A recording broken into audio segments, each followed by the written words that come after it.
और किधर जा रहे थे? क्या की चुके आज? अज 11वीं शरीफ है। अस पीरां वास्ते दुध लैके चले हैं। अच्छा, बड़े की इज्जतमंद जे। साडे पीर दुध पींदे ने ते सानू सवाब मिलदा है। अच्छा, वो आप पी जाते हैं कि गरीब आवाम में तकसीम करते हैं? गरीब अवाम विच वंडन या ओ आप पीन, सानू की है? असी अपनी नौकरी अदा करनी है। 2 मिनट आओ, बह के गल करने। अच्छा, मैनू यह दसो, ਤੁਹਾਡੇ ਪਿੰਡ ਵਿੱਚ ਗਰੀਬ ਲੋਕ ਹੈ ਨੇ? ਤੁਹਾਡੇ ਰਿਸ਼ਤੇਦਾਰਾਂ 'ਚ ਕੋਈ ਐਸਾ ਬੰਦਾ ਨਹੀਂ ਜਿਹਨੂੰ ਇਸ ਦੁੱਧ ਦੀ ਜ਼ਰੂਰਤ ਹੋਵੇ? ਤੁਸੀਂ ਤੇ ਤੁਹਾਡੇ ਵਰਗੇ ਹੋਰ ਮੁਰੀਦ ਉਹਨਾਂ ਨੂੰ ਇੰਨਾ ਦੁੱਧ ਪਹੁੰਚਾ ਦੋਗੇ ਕਿ ਅਗਲੀ 11ਵੀਂ ਤੱਕ ਉਹਨਾਂ ਨੂੰ ਦੁੱਧ ਦੀ ਲੋੜ ਨਹੀਂ ਪੈਣੀ। ਤੁਹਾਡੇ ਗਲੀ ਮੁਹੱਲੇ ਵਿੱਚ ਕੁਝ ਐਸੇ ਵੀ ਲੋਕ ਨੇ ਜਿਹੜੇ 11ਵੀਂ ਦਾ ਇੰਤਜ਼ਾਰ ਕਰਦੇ ਨੇ ਕਿ ਸਾਨੂੰ ਵੀ ਦੁੱਧ ਮਿਲੇਗਾ।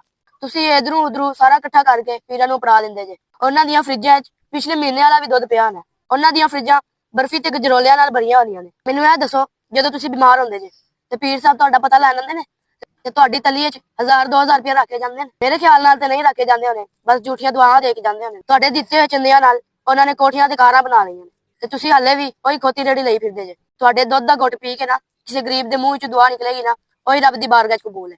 ਜਿਹੜੇ ਪਹਿਲੇ ਹੀ ਭਰੇ ਨੇ ਉਹਨਾਂ ਨੂੰ ਭਰਨ ਦਾ ਕੋਈ ਫਾਇਦਾ ਨਹੀਂ। ਤੁਸੀਂ ਅਕੀਦਤ ਰੱਖੋ, ਸਾਨੂੰ ਕੋਈ ਇਤਰਾਜ਼ ਨਹੀਂ, ਲੇਕਿਨ ਸਭ ਤੋਂ ਪਹਿਲੇ अपने गरीब रिश्तेदार ते माड़े बंदे दा ख्याल करो। असाद भाई तू तो मेरी अखां खोल दित्तियां। अज तू बाद दुध मैं गरीबां च वंडांगा। चल मुंडिया दुध चुक ते गरीबां च वंडिए। सल्लू अलल हबीब सल्लल्लाहु अलैहि